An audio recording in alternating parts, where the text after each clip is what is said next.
What's up, everybody? Welcome to another episode of the Rock and Roll Gypsy Diaries. I'm your host, Andy Thunders, and with me today, I've got my brother and dear friend and legend all around, Bobby Liebling, lead singer of Pentagram and The Limit. How are you, man? How you doing, Andy? Good to see you. Been a while. Oh, yeah. It's been since what, October 2019? Yeah. Around then we played up in Rochester. Yep, at the Montage. Great venue, great night. Oh, Yeah, that was fun. oh yeah. They're all fun. I think I have a tiny bit of permanent hearing loss from that night, but it's all good. I wish we were louder. God damn. I want the old days back. Right? I want the cactus Grand Funk Groundhogs Baltimore things, Want the Yes. volume back. Lord Baltimore, Blue Cheer. Well, everything's got the volume cap now. 90 decibels, can't go over 90 decibels. Which stinks. But Yeah. Where before you would push the meters into the red. Absolutely. That's what gave those early hard rock records their sound, man. I think so. It gave it that pump. Yeah. The force. May the force be with you, right? Right. So what are you working on right now? Because you've put some rehearsal videos up on YouTube. We're really just working on a new member, and we just have our first 4 days of rehearsal in 2.5 years almost. Nice. And we're getting ready to go out and kind of a preset for the actual major tours. We're doing just probably 5 dates up in the New England and down northeast coast in June, and then we go off to Europe, which I love. Yeah. Love to go to Europe. Have been a long time. I haven't been over. Me if you get over to Germany. I haven't been over to Europe in 6 years now. So it's been a while. I've been there since 2016. I'm hoping to get there maybe within 2 or 3 years for at least a visit. So have extra fun for me. It's a blast. Yeah. Bring me back some German chocolate if you can. Can't bring any chocolate in the suitcase. It'll melt. Yeah.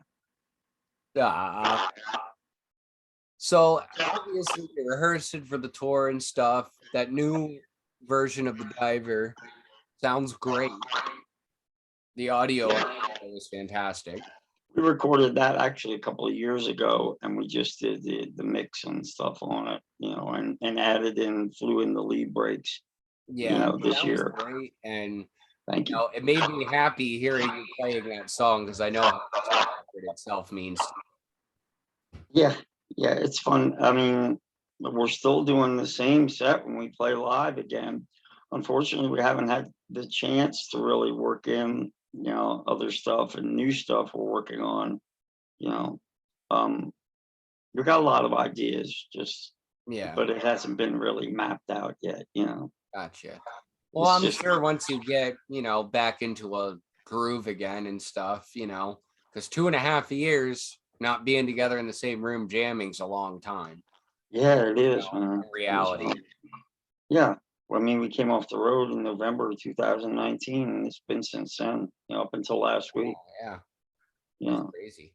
So it's been a while. But I'm sure you'll start adding certain deeper nuggets into the set. Yeah, hopefully. But I don't know about this year. Everything's pretty mapped out. We got the tour in August in Europe, and then we've got the first South American tour, which I'm really looking forward to. That's in September. Maybe you'll finally get the respect you deserve down there.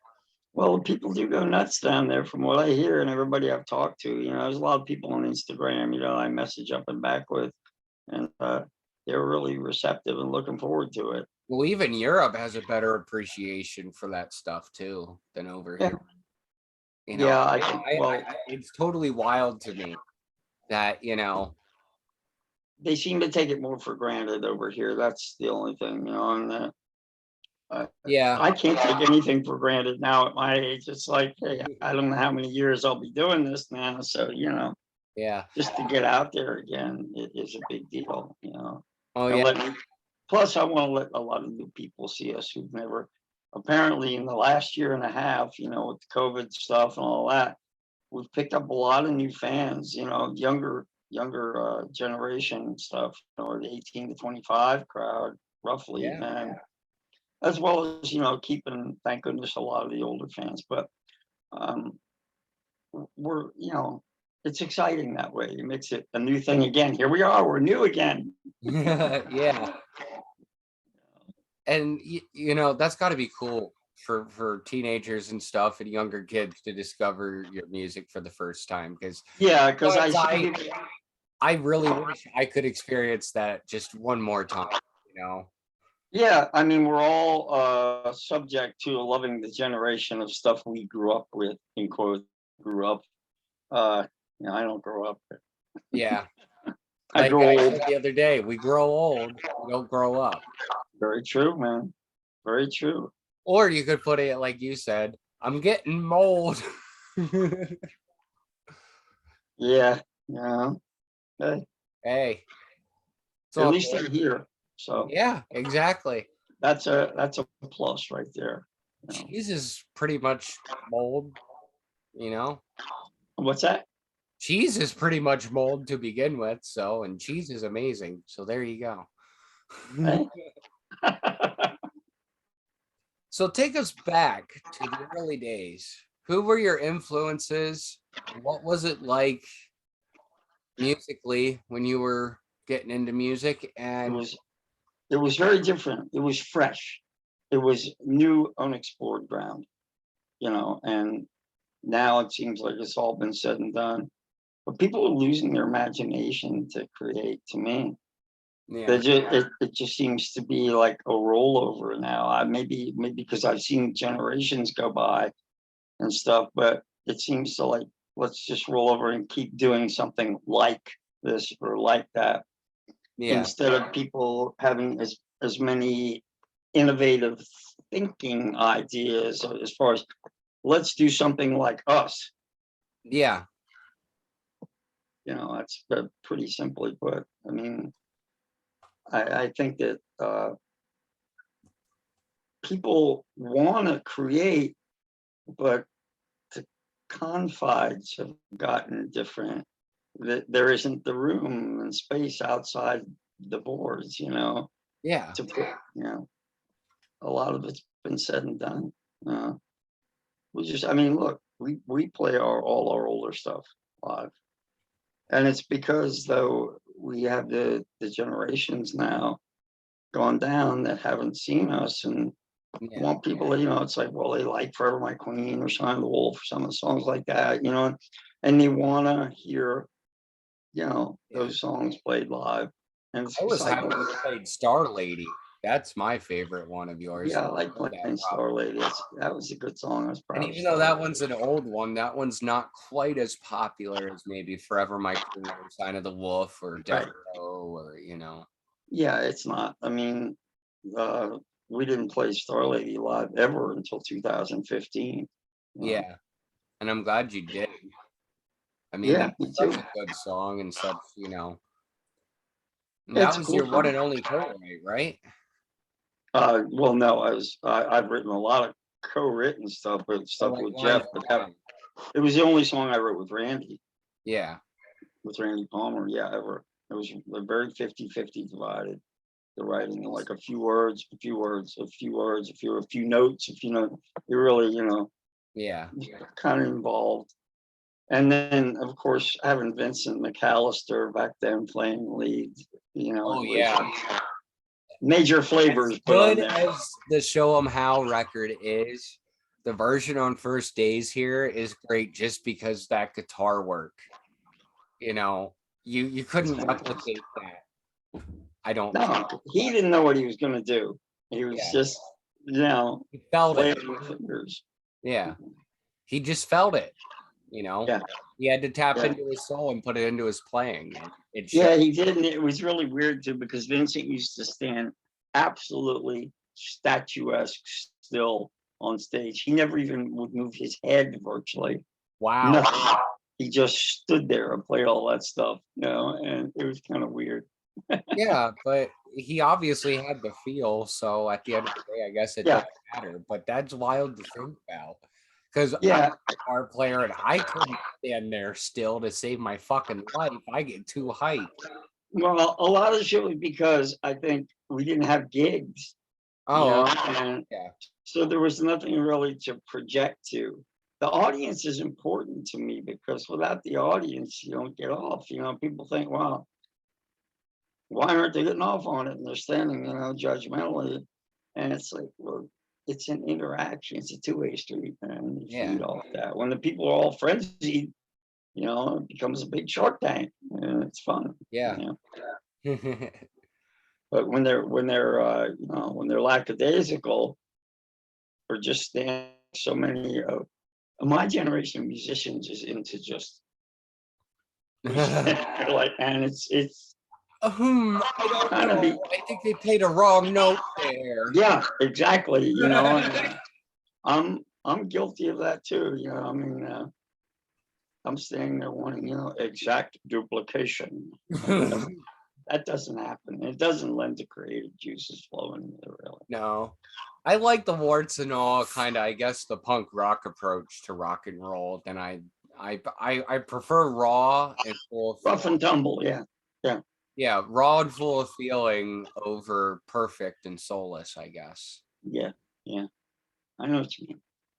But we didn't play a lot back then, so there was nobody to feed to, so I don't think it sparked Vincent, that kind of way, in an outgoing way. Vincent was very. Almost makes you wonder what it would have been like to see him actually get comfortable on a stage.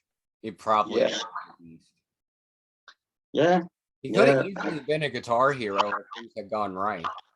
Oh, absolutely. He's one of the unsung heroes to me. You could tell by that guitar solo that man had something special there, and he had all the right elements of what would make a guitar hero back then. It was before the era of the sling of finger taps and pull-offs, all these kind of things that people do now, but he just. I mean, Richie Blackmore did stuff that was semi-close to that in Deep Purple in his solos, but it wasn't soulless finger tapping. He actually played, he'd play soulful notes and he'd work himself up that frenzy. It wasn't just the I hate that. The idle noodling. That's like, so what? I know you can play 1,000 notes, every half minute, but so what? Put feeling in it. It's about to feel, man. I've learned, growing old and listening to a lot of, other types of music and stuff, a lot of times is what you don't play. Or like David Gilmour, you can make one note tear someone's heart out and just hold it for 10 seconds. You get that right feeling at that right point, That's right, And like Carlos Santana says, if you don't make the face, it ain't gonna sound like that. Yeah, I never heard that. That's good. Well, if you think about it, all the really good guitar players, when they're hitting the solo and stuff, you look at their faces, they're making the weirdest, ugliest fucking faces. You cringe when you pull that note, because you're like reaching deep in, you're like, oh. So satisfying. You just don't know from the depths of the soul. It's like steeping into the primal psyche and connecting with the gods on some cosmic level. It is. It really is. And it's, I hate to say it in that a very spiritual experience, like a religious. I think that is corny, but those of us who have played shows and played in bands and play guitar and really feel it, those who are doing it like we do because we love it, we know these certain things that maybe the normal run-of-the-mill music fan might not realize what all is involved in creating this stuff. It's a lot goes into it. It's down deep. But about the people to feel it, You need them Yeah. too. There's got to be somebody out there that responds. Otherwise you just go into that little introverted shell Oh and yeah, create for absolutely. yourself. Yeah. And if you just create only for yourself, then who's going to know you created it? Yeah. I mean, your initial idea should be to make the kind of music you want to make, but you got to be able to bring it to the people, you Yeah, know, yeah, and that yeah, gives you a good idea, because, people come up to you, man, that song's great. And you might not think anything of that one and think another song's important. yeah, That kind of shit's so detrimental, you know? yeah.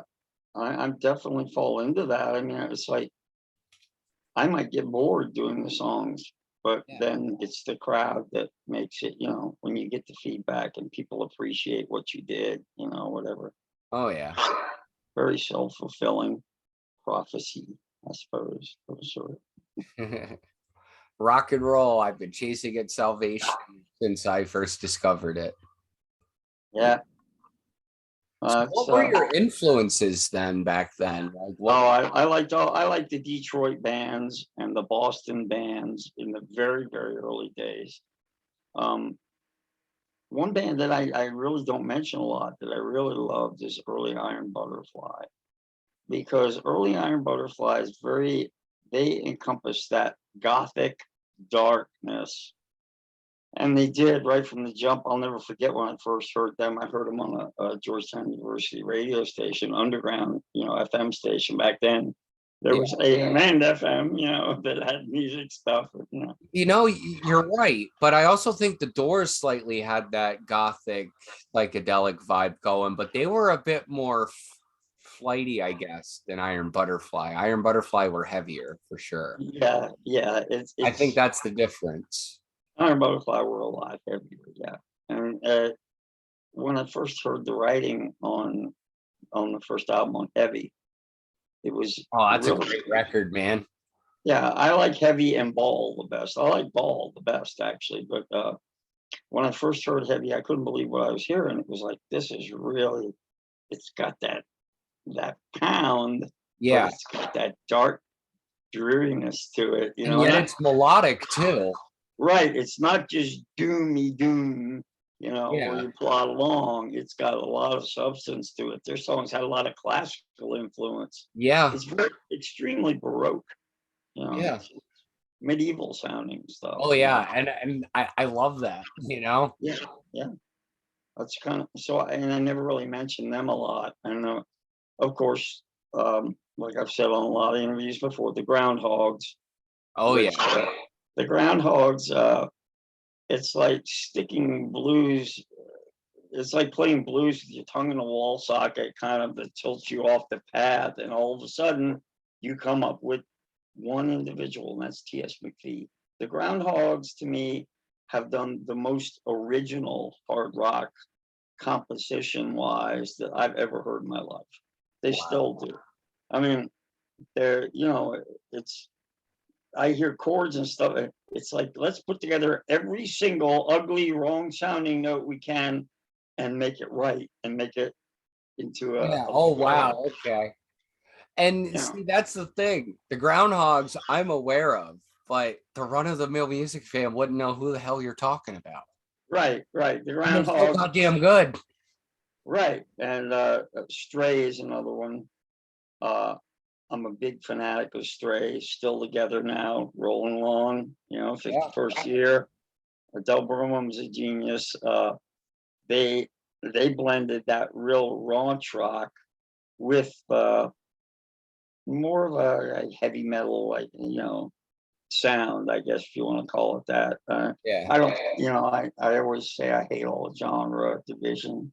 It's just a pain in the ass because, like, am I going to word this right? Is this going to be the proper type metal?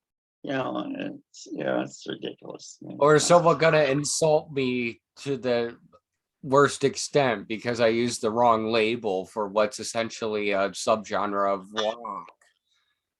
Yeah, yeah. That's why I don't like the doom thing. It's flattering to me, of course. Everybody knows I feel that Well, way. if you label it, it limits you artistically. Yeah, it does. It does. That's why I just always say we're a heavy hard rock band. We're a rock band.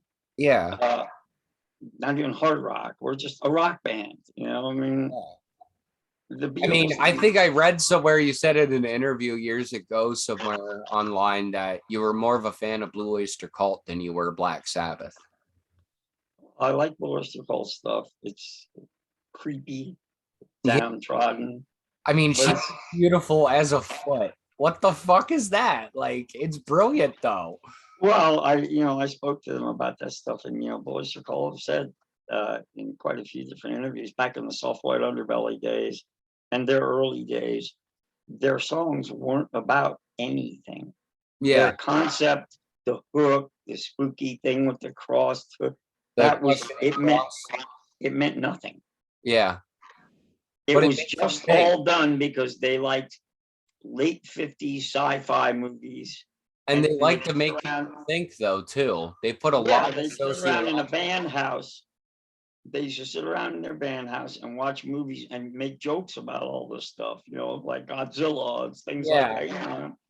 And then they kind of just developed it into this music. Yeah, that does make you think. It's like, what are they talking about? What do they really mean? All these underlying meanings. No, there's nothing there. Yeah, the joke's on you, and the joke's on Yeah. you. I Like love that. And you know what? I have to say, I saw Blue Oyster Cult in February of 2020 right before all this shit went down. right. And I gotta say, Eric Bloom is still the coolest motherfucker in rock and roll with the shades and the black SG and the leather, man. And he still sounds damn good. I mean, he's nowhere near like the Secret Treaties range, but he still sounds like him. Yeah, they still sound like themselves. Yeah, sure. Yeah. And the one thing I gotta say is they had an ability where even if their lyrics were very esoteric to the normal ear and made you wonder, there was a feeling or vibe in the music that kind of told you the rest that you needed to know if you can find it. It's You know good what I writing. mean? Their songs have a lot of parts. They have a lot of mood changes and stuff like that. I Yeah, love the Mirrors record. There's such a good vibe to that record. I don't think I've ever listened to it. Record. It's got Dr. Music and The Great Sun Gesture. That's such a good song. Later, much later. Yeah, we Yeah, played with them. they were trying to them. make the perfect rock radio record, and it kind of Right. flopped, but I think it's a great, stunning record. There's a vibe to it. You know what I mean? I don't know how to describe it. There's just a vibe to a record that sometimes makes it more special, you know. But yeah, so when did Pentagram start then? You're going on what, 51 years now? It started on the first practice was Christmas Day '71. Wow. Officially. Crazy. Yeah. And Merry Christmas, huh? yeah, careful what you wish for. It's a long time, man. So heavy you gave Rudolph a nosebleed. Yeah, there you go. So we started Christmas Day '71, and '72 was a bunch of went through all the name changes and stuff. Pentagram to Virgin Death. Or whatever came from and all that stuff. No, they were before that. Okay. Before Pentagram, they were different projects. They were just kind of the early workings of that kind of stuff. But it went from Pentagram to Virgin Death to Macabre, which the before one singles under, and to Wicked Angel, to back to Pentagram. Well, Pentagram just seems to suit you. I mean, it's easy to remember. Yeah. But I would have never thought of you. I would have never. Yeah, well, there was 5 in the beginning. Yeah. But I think I don't know. Pentagram's got it's easy to remember. Yeah. It's got a bold face. Yep. Especially back then. But what I was going to say is nobody knew what a pentagram was in those days. Oh my God. No, I mean not at all. No, none. we didn't know what, nobody knew what a pentagram was. I knew what it was, but nobody had any idea there was no satanic cult stuff going on, and Satanism hadn't come to a rise. I mean, that stuff was all swept under the table. People had no idea what a pentagram was. Yeah, they didn't know. And so I like it because it's bold, man. Yeah, it makes a statement and paints an image as soon as you read the name or hear the name. Well, now it paints an image because Oh yeah. it paints Back then it was Baphomet. serious. Like, what the fuck? It was that people didn't know what the pentagram was. I mean, the Pentagram News is the name of the Pentagon's newspaper for 60 something years. Gotcha. And there's my dad worked in the Pentagon. I was gonna say, you would know your dad worked under 3 presidents. Yeah, 5 of them. And 5. My mom actually thought of the name. Oh, really? That's my really mom cool. Yeah, she said, "Why don't you call it Pentagram?" The rest is history, right? Yeah. So we have Mother Liebling to thank for the name Pentagram. Yes, R.I.P. But R.I.P. Yeah, she was great. Respect. Yeah. So we started out with that darkness and wanting to play like Blue Cheer. Blue Cheer are the reason that I started playing like that. Jeff and I sat down. I remember the night we wanted to do, like Cheer said on the Steve Allen show many years ago, just kind of a loud, powerful thing, kind of knock you over. That's what we wanted to create, And from seeing you in 2019, I could say you're still doing that to this day. We try harder. It's true. You don't get no bullshit with me. I mean, you could definitely tell because the guitar tone very important, and the overall sound has to be fucking loud. Yeah, it's got to be loud. I admit it. Why not? I love it. But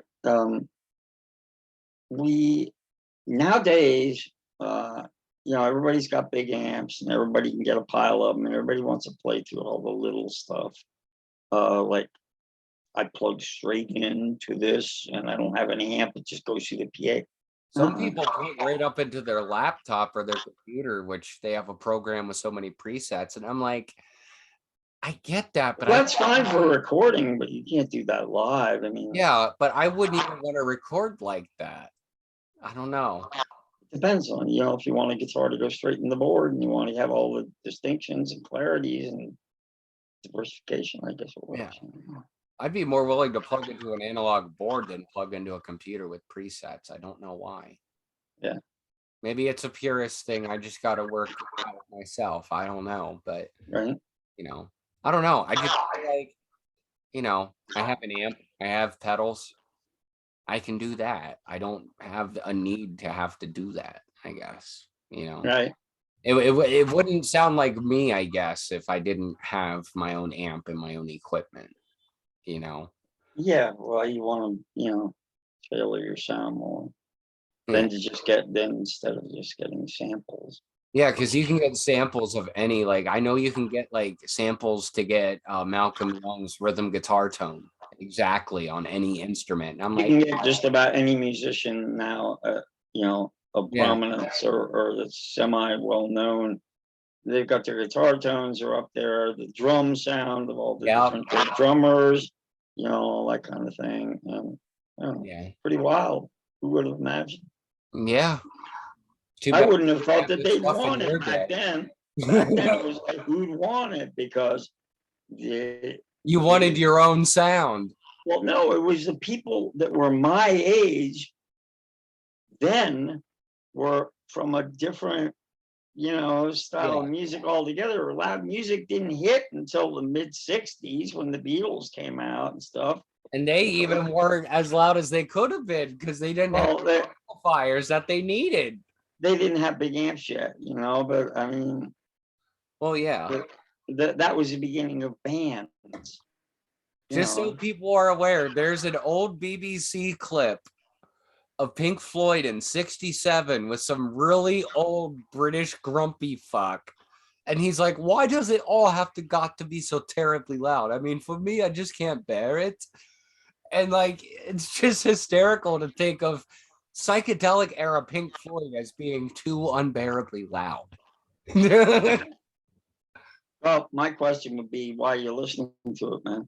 Yeah, exactly. Like hey, I'm just trying to say that so people can understand the context of the times right. that we're talking about. This But people all got, yeah, if you're not into it, then why are you listening to it? Because if it comes with loud, that's part of it. You know, I it's think like, Dave is like, it would have been a great band if they played acoustic guitars and a wash tub and a banjo. Well, that's not what it was. I've heard people do that and do it very loudly with a punk aesthetic these days. It's like, So I mean, yeah, about a week ago they had a little broadcast. There's a thing up on YouTube, of course. Everything in the world's ever been on's up on there, but it was this orchestra in France wanting to do an Iggy concert where he's going to sing with them and they're going to play Stooges songs. Wow, that's and I was cracking up because I was like, "Boy, I bet Jim really likes doing this one." I guess it's fun, it's all for. I mean, goddamn. Of all the things, only Iggy Pop could pull something like that off, and you know it. You would have never thought that stuff like this 50 years ago was going to happen, that it was going to be an institutionalized thing. Yeah. But at the same time, it's still like the ugly thing they still don't want to properly acknowledge at the same time. Yeah, that's what I'm going quality to being a rocker. Going back to what I was saying before about the people didn't like the rock music, the loud rock music from the generation that was my age then when I was growing up. Yeah. So when I said, well, who would want to hear it? Because people didn't, you were like, yeah, no, get out of here with that garbage. It was like that then. It was much more of a divide. My generation hadn't had kids who even have kids now, and people your age, I mean, goddamn, and look, you got long hair. I was like, me, my dad have long hair? What? Right?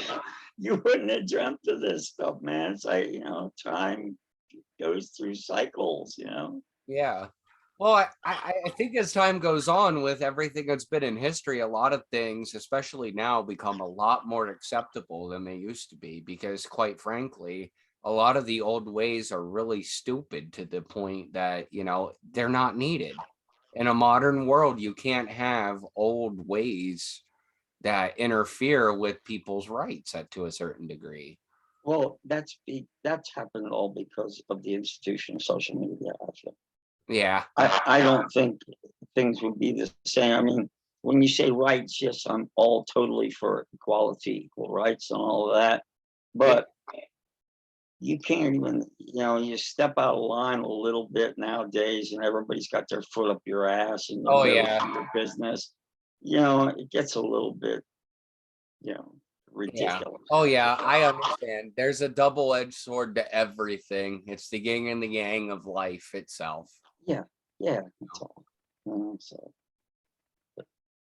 And what was the lineup then? And what were you guys playing originals, and were you guys playing any gigs? In the early days, yeah, we only played about a half a dozen gigs from between 73, when it was like, we're going to declare that we're ready to play now, out at places. And that was really a year later when we were ready to play, but nobody wanted to hire band play originals anyway. Oh yeah. Originals back then they wanted dance bands, period. When you played a club venue, if you couldn't make people dance all night so that they get thirsty, so they want to drink beer, yeah, of course, the revenue turnover, it was a different kind of thing. Clubs used to operate like bars do now for bar bands, essentially. Yeah, it was a bar and a club were different, Okay. it's back then, you went into a bar just to drink, Yeah. you know. Nowadays they kind of merge the two together, it seems. Yeah, You know. so when we play small places, it's fun. Um, I like to relate with the people, close up and stuff like that. It's fun to just to interact, man. Yeah. Oh But yeah. social media has put this stigmatism on that. That's not ever going to get lifted again because now it's the way of the world and blah blah blah. Which is all fine and dandy, but sometimes old ways work well. Yeah. I mean, I think that, I think that sometimes people maybe overshare unknowingly Yeah. on Facebook. Look at the music industry and the Yeah. fact that people want the real deal Well, stuff people from want late to be able to 60s. make money from music, and people want to pay artists who deserve being paid for their music. I mean, everybody that I'm friends with and stuff still do that. We're very much, we want to actually own something. We don't want a digital download. Yeah. That's what it's about. I mean, I understand that part. I'm talking more in other ways. I think you know what I mean. But you know, so it's hard to believe that you had trouble getting gigs because I imagine you were a tight band from the recordings that we've got on We the. were tight. We were tight, but we played originals. We couldn't get gigs. We played about a half a dozen gigs in the first 4 years Oh that we tried wow. to play. So you didn't Maybe. really start gigging until the later 70s then. Yeah. It wasn't until the high voltage era, Pentagram, the two guitar players, when Joe Hasselander and I first got together, and with Marty Sweeney and the two guitar players. At that time, we started getting a lot of gigs. Um, we became the house band at a bar, I guess you call it. It was a club, Yeah. right? But it was a dump, and it was called the Keg. It was in Georgetown, but it was famous for having a wild party time there. It was a small place. Um, we started playing as a house band for 11 and a half solid months, six Wow. nights a week, and we were playing like 5, 6 sets a night. God You damn. know, so we had to learn, zillions of covers, and we played almost mostly covers, 75% covers, and then we started working in our stuff, just sliding them in here and there because the owner used to go, "What is that shit?" Because it was not, he listened to the jukebox, and all these songs were on the jukebox, and that wasn't on the jukebox. Damn it. Mhm. Living in Ram says it's not on the jukebox. So, That's funny. so we started playing a lot and uh, getting pretty popular, around the DC area and stuff. And then that kind of all went by the wayside after a while too, in late '79. And then I met up with Victor. I was gonna say that's probably where Victor enters the picture. Yeah, Marty and Joe were already playing in the high voltage band, and they uh, also were in Death Row for quite some time. Marty's not the original bass player, but they were in Death Row for quite some time. And uh, once Victor and I started playing together with Joe and Marty, we started gigging really pretty fiercely. Yeah. I mean, not to extreme where we weren't playing still like dance bands do. They're booked Yeah. 6 nights a week. That's it. Uh-huh. You're booked for months and months on end. You Yeah. know, to be the jukebox. But we started getting a lot of gigs, and playing around places like you look on the All Your Sins DVD from Peaceville. Yeah. That's got all home shot videos, but they're really some cool gigs, throughout the '80s and early '90s. Yeah. And we got a lot of work, um, but we still nothing was going on to speak of the records in the '80s. The Yeah. first album didn't come out originally. The original one didn't come out till 85. Yeah. Um, It's crazy to think that it hardly made a dent back then. Because, I mean, there was so much underground heavy stuff, especially in if the we, 80s. yeah, if we would have gone to the West Coast, I think we would have really broken big, because the West Coast were more allowing of the theatrics and the Yeah. wild stage antics and all that kind of stuff, and we were Yeah, into what you're that. doing would have been perfectly accepted there. Yeah. Also, I think we would have knocked out a lot of the hair bands, Yeah. which was what was going on right then. Yeah, in 85, definitely. 80 to 85, right in that period, especially. So, Oh, yeah. but we couldn't get out there, Yeah.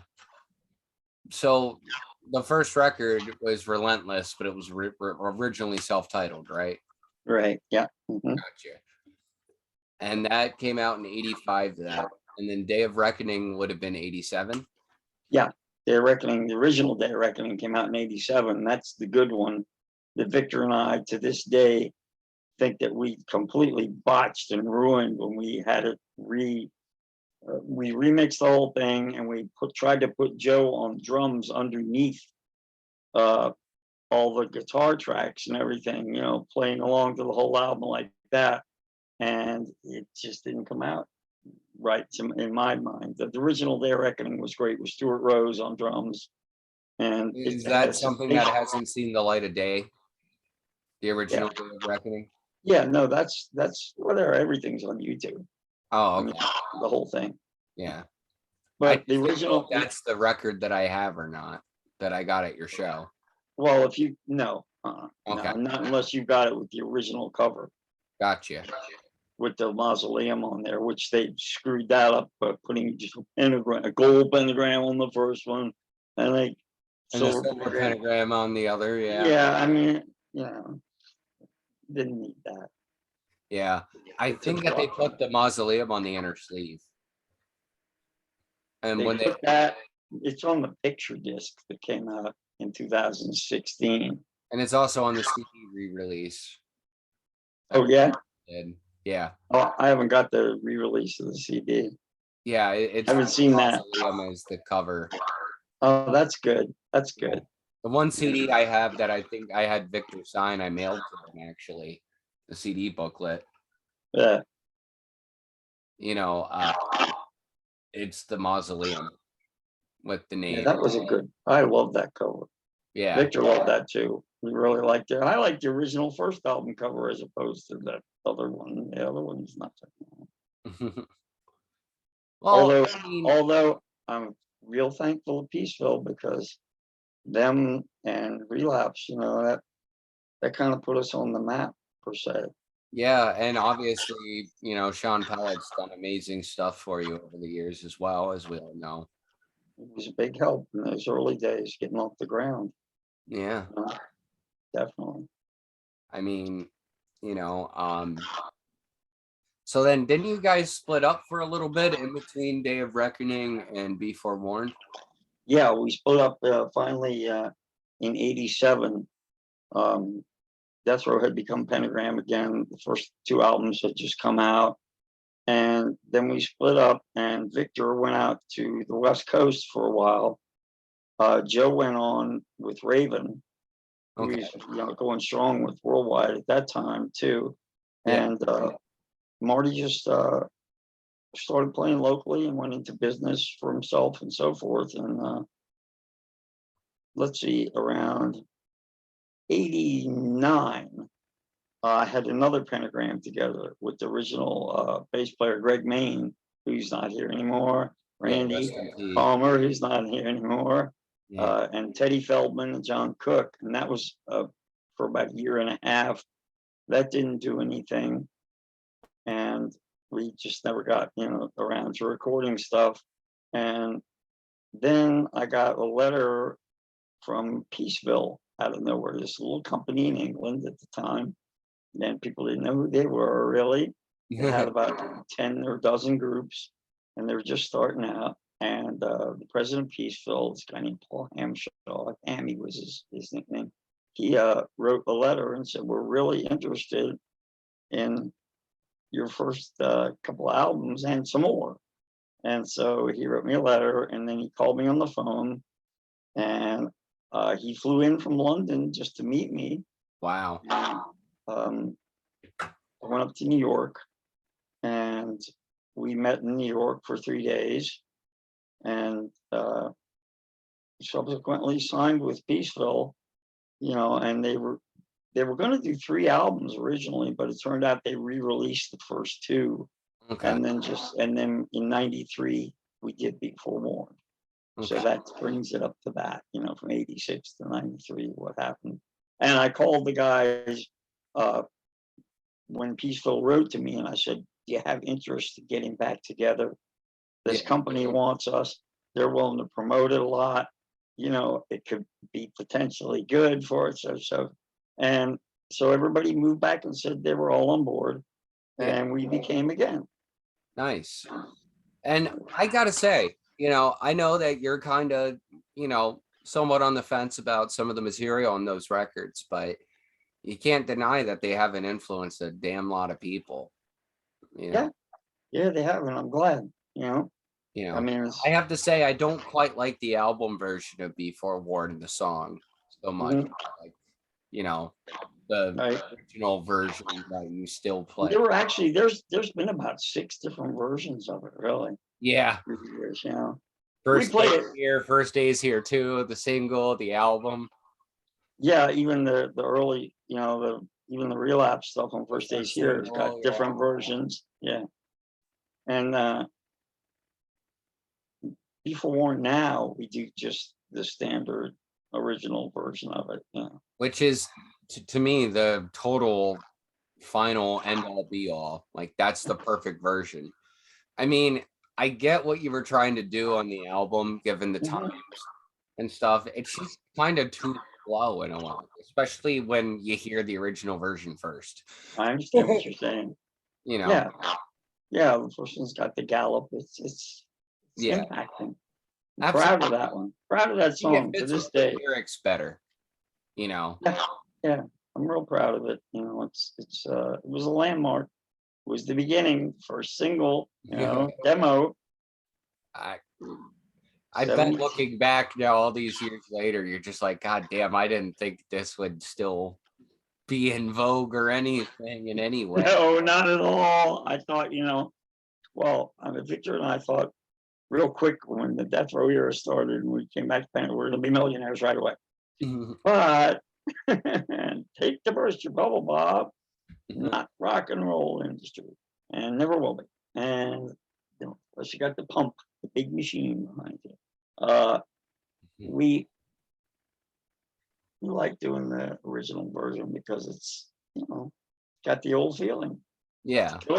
Good old stuff. The stuff like on Instagram, I was about to say somewhat earlier. There's a guy called 70s Heavy Rock Fan or something like that on Instagram. Yeah. And they put up all these little, 15-second clips like all day and night, all week long of 70s bands, and I really like watching those Oh, because yeah.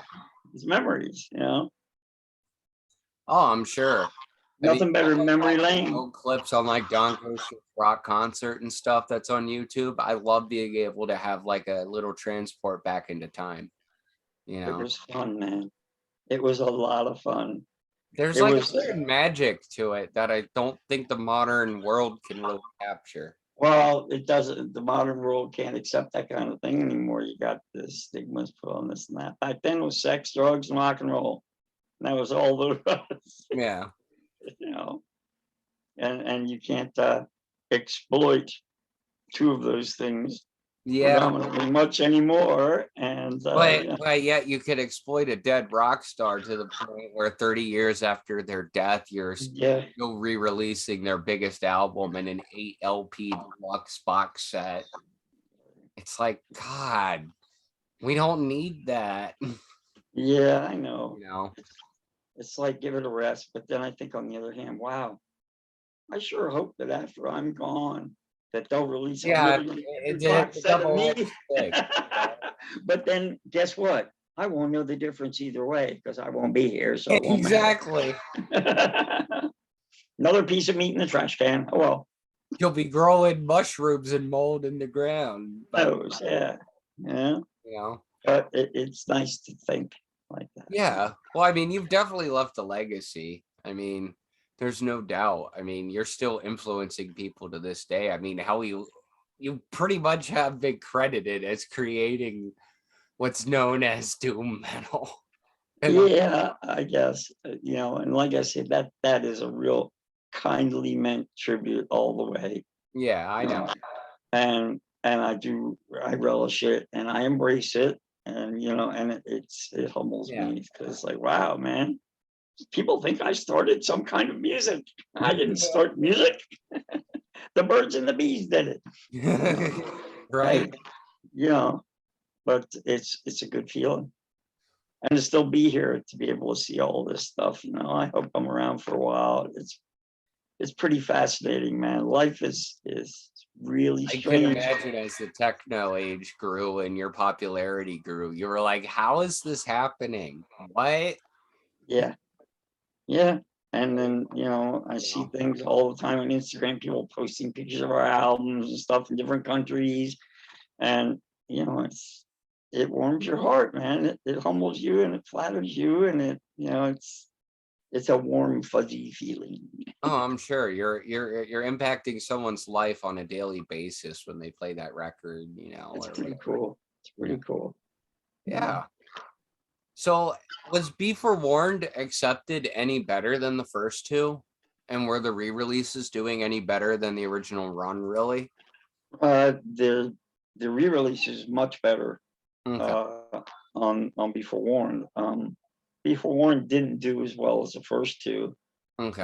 when it came out, and it was longer. It was different. It was lots of production, and it was also not promoted near as much as the first two. When Peaceville got a hold of the first two, in '91 ish, Yeah. and started promoting, man, they pushed the grid. They were a big helping hand. I'm always indebted to them. That's why we went back to them to do Curious Volume in 2014. I Yeah, mean, because they were so good to you. yeah, they were good to us, and they've always been good. They they promoted us real heavily. They kept the runs of the records running. Like You in know, constant. yeah, they kept them in print, or they updated them. Or they try to add something to it, and Yeah, they've been great people. Peaceful that's all cool. the years. I mean, you got to figure we're with them. That's a lot of years. That's what 25 years, more 35 years almost now. Yeah, absolutely. Somewhere But around 30 years. yeah, did you guys go on hiatus then? Did you split up or what happened When after Be Forewarned and all that? after Be Forewarned, yeah, after Be Forewarned, things kind of went awry. Joe really didn't want to do it, and Marty didn't want to do it anymore. I was pretty fucked up, and At least so I no, I didn't have anything for them wanting to do it with me or not. It was a matter of I just wasn't putting out, yeah, and lethargic. gotcha. Dope has a way of doing that. Yeah, just a little bit, right? Yeah, history has a history of, a way of telling you, Yeah, you know. I've heard and some people say that it destroys all creativity, it destroys a lot of it. I don't subscribe to the thing about, yeah, man, we got to smoke a bowl before we play. I'm not. I think you have a lot more creative juices when you have nothing in you. Yeah, possibly. That's just me, and it's my genealogy, my chemical Yeah. makeup that's about that. I just don't think that when you're getting high, you're too busy getting high on getting high, Yeah.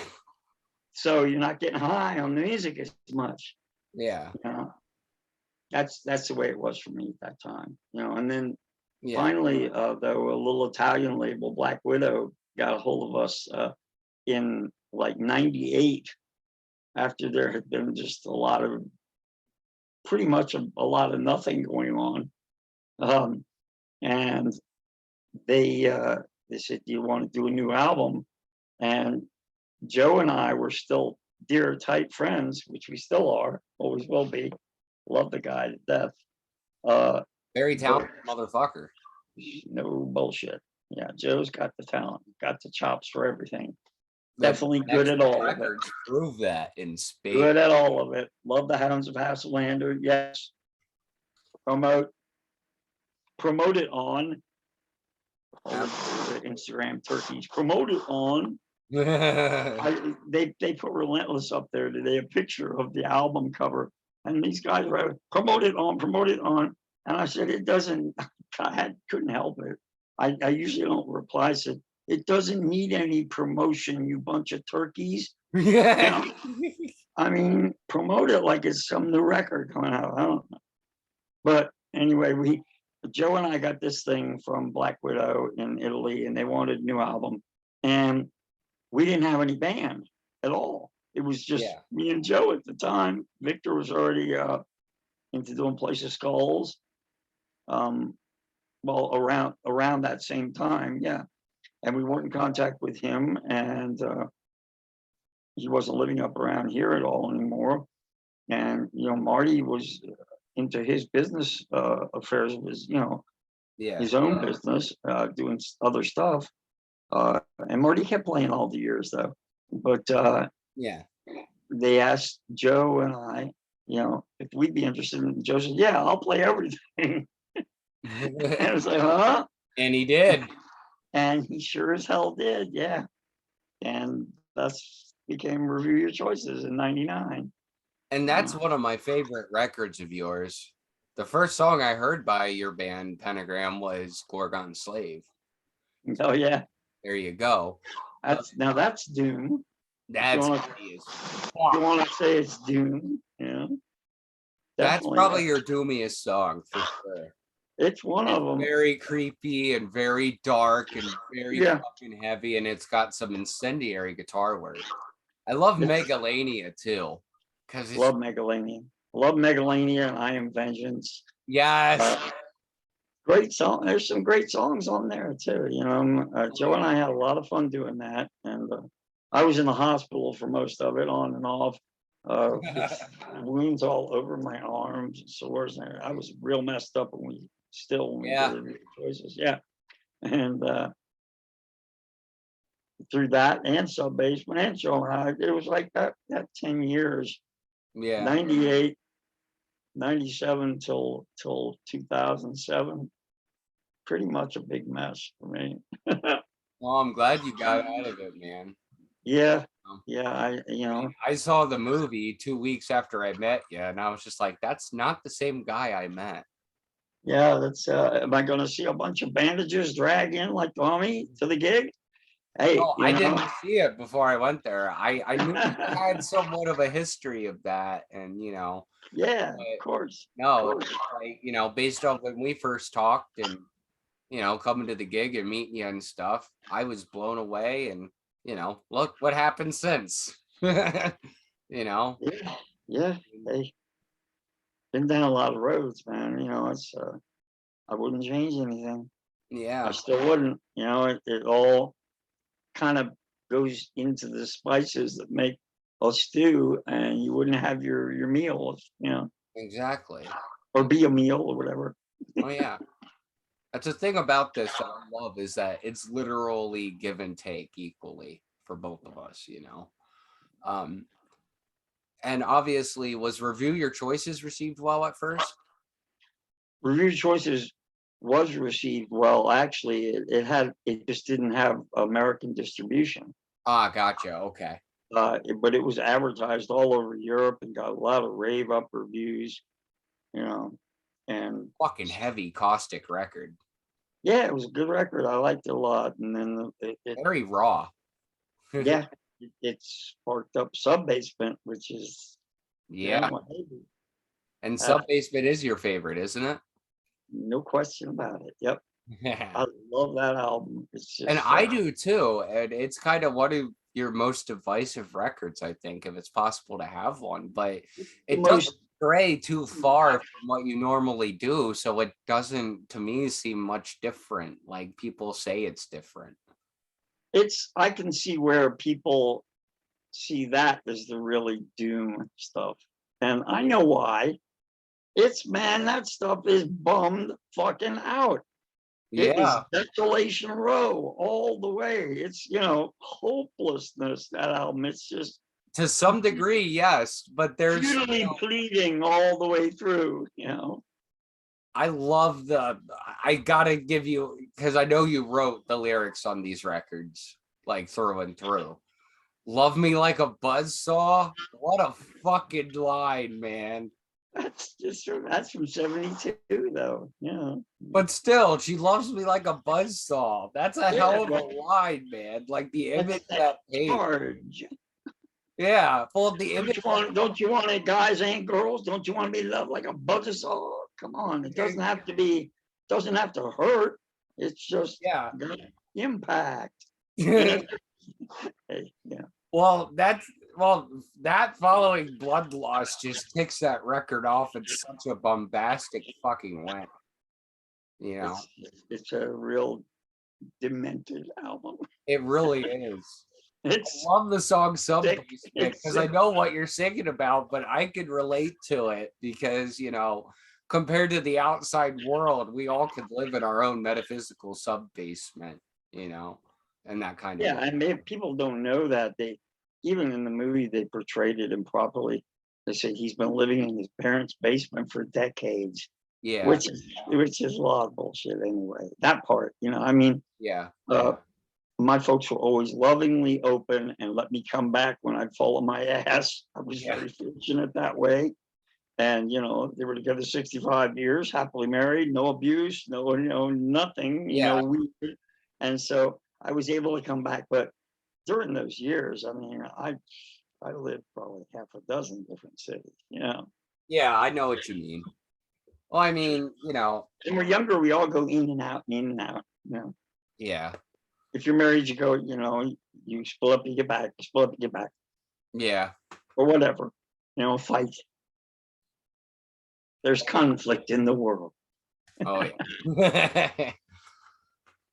So then, um, did Joe play on Show 'Em How, or was that a different band altogether? No, Show 'em How was the band Internal Void.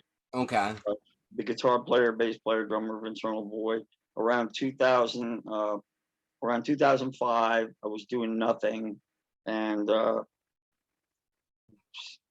except except crack, and unfortunately, I got kind of.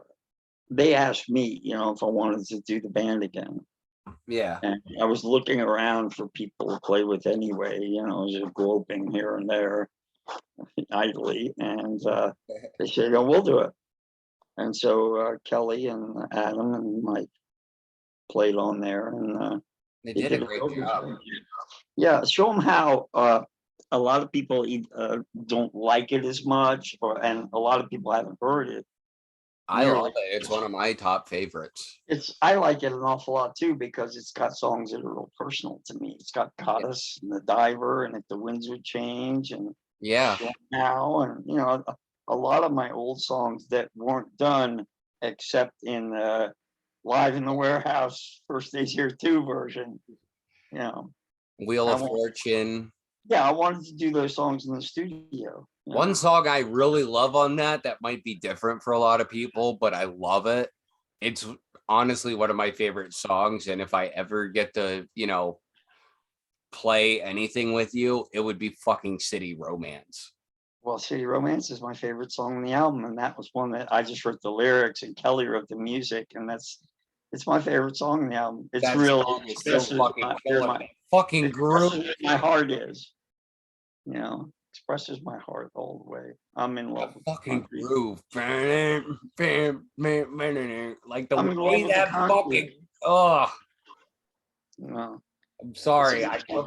Musically, I hear shit like that and it's an earworm and it just fucking like I hear you. It's got a funky kind of feeling to it. Yeah, like it's got that, like I said, it's got such a fucking groove. Yeah, it's a good song. Yeah, it's cool. I liked it the best on that album, even though I loved all the old ones I'd written. Yeah. That one was special. Oh It's yeah, just, but for me it stands out on the record. it's a standout. Yeah, I was just going to say it's a standout all the way. Yeah. But yeah, that's a phenomenal record, and I love the cover art, and I love the vibe of the record. You know, I really do. Yeah, yeah, it's got a good feeling to it, I think. Um, Absolutely. then we had the long gap again Yeah, for 5 years, and then we did Last Rites in that's a 2010, phenomenal piece of. 11, 2000. Last Rites I really liked a lot. Yeah. Oh yeah, Call the Man, fucking 8 man. I thought Last Rites had a lot of good material on it. Oh yeah, Yeah, it's very very much like. I was surprised because for some reason I thought that was one of the live records. But then when I actually got it and I spun it, I'm like, Jesus Christ, this is incredible. it's produced nicely too. Yeah, Yeah, it's I was got a happy with great that. sound. It's very heavy. Yeah, I was happy with that. And then I think When the Screams Come, the double live one after that was real good too for a live record.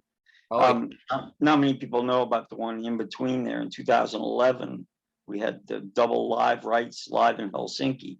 okay. That might have been And, what I confused it with. but that's no, well, When the Screams Come came out right afterwards Yeah. with the blue cover. And Well, I meant with Last Rites. I might have confused it with that live record you just mentioned. live rights. Yeah, it's possible. Yeah, that was good. Live rights was real good too. That's on Swart, which the Limit album is also on. And we're working on another one now. Oh, Another Limit album. the Yeah. first one was so great. There were so many people that were really into it that weren't necessarily into Pentagram. So you're doing something. Yeah, we got a new crisscross audience, Sonny and myself, Sonny Vincent and myself. For You know me, I'm pretty much just about as eclectic as you are. I think it's fantastic as well. thank you. You know, I do appreciate it. I'm proud as hell of that album. I Your really voice sounds great on it. Everybody's performance on it is top notch. Yeah, well, we're in the process right now putting together a brand new album. That's awesome. And Can't wait. another few months, and we can talk more about it. Get on here again. Absolutely. You know. Umpteenth time, right? And more people. Oh yeah, brother. You know it. Hopefully by then I'll be on the radio getting paid instead of stocking shelves at night, you know, doing this for Hey, I hear you, man. Maybe I'll be greeting people at Walmart. Who knows? We'll I'm see. Bobby Count Doom. Welcome to Walmart. That's right. When the screams come, get out. Right. Yep. Well, I guess I'll be the host now. I guess we're about to wrap up here. No, we've got Curious Volumes yet and stuff like that. Yeah, Curious Volume. I was out on another binge. last rights, I was very sober and very focused. The Curious Volume, I co-wrote 3 and wrote 1 by myself on the whole album. The Curious Volume, I didn't care for as much as a lot of the earlier albums. It was a good album. Yeah. It just sounded kind of disjointed to me. The material didn't have a particular flow like some of our other records did. I know what you mean. I guess I can hear it. Yeah, I have a different perspective than you when I hear. Yeah, well, it's got Suffering and Misunderstood, which are kind of punk edge. Yeah. And Earth Flight and Curious Volume are kind of dark and spacey. Yeah, I like the dark and spacey. Yeah, but I wasn't into that as much. And then came other things.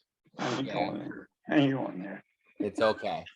I think I already know, and Yeah, because it'll start up all your comments and all the, they're like assholes. Everybody's got one. yeah, eh, Yeah. I'll turn them off. But you know, the lineup you have with Matt, is solid. I saw the show. And are you working on another Pentagram record? We're gonna try to do a new album this year, Awesome. a new studio one. One more go round at least. I gotta have one more, and Absolutely, man. and then hopefully a live album too. I'm hoping for. Yeah. Just with the Pentagram's greatest flops or hits, whatever you want to think of, Mad. Yeah. But that'll be cool. And Yeah, hopefully you can get some deeper cuts in the live set, and hopefully you come up my way so I can see you again.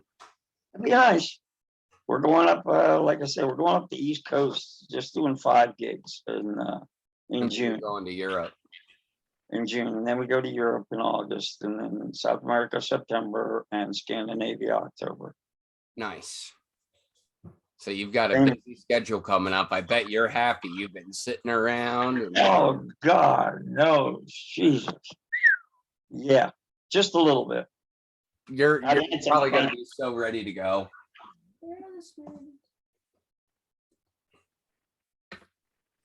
Yeah, I mean, it's got to be one of those things where you've been sitting around and you're so anxious, you're just like gonna go nuts. I am. And I don't blame you, man. It's been a while. It's been since November of 2019. Wow, I didn't even know it was that long. But we shall hit the road now again. Awesome. Road Pirates once again, man. Yeah. All right. So is there anything else you'd like to tell your fans before I give the final question? And Just keep listening. I don't know how long the horse can keep treading, but well, keep on listening for new stuff, and keep your eyes out for the limit also, and Pentagram on tour. I hope you guys will fill up the places this time. Damn it! If Come I'm on. there, you bet your ass I will. Full. More fun. Full. I More gotta energy, tell more you, fun, full. the loudest show I've seen, and I've seen Kiss thrice, and I've seen Motorhead, I've seen Iron Maiden, doesn't fucking compare to a fucking Pentagram show. Thanks, Ed. If you're a wimp, bring earplugs. There you go. Don't come. Lastly, I gotta ask you, like I asked every other guest I have, what is it at the end of the day that you love about music that keeps you going after 51 years? I think it's just that it's my calling. It's to me, for me personally, it's a calling. It's like not so much the music notation wise or song wise or any of that stuff, just the calling of being, this is what I do. Absolutely. This is my life. So it's not really the music as such that keeps me going. It's the whole mindset of just being an old rock and roller, and this is what I do, man. And it chooses you, you don't choose it. Yeah, I'm supposed to do it. I like making people happy. That's all. You make me very happy, brother. Thank you, man. All right, guys, that wraps it up. If you like what we're doing here, hit the like and subscribe button. Once again, twice, yes. Make a new account and do it again. This has been Andy Thunders and my dear good friend and brother, Bobby Liebling. Much love, man. Thank you very much. You too. Thanks for having me, man. Till next time, everybody, rock and roll, guys.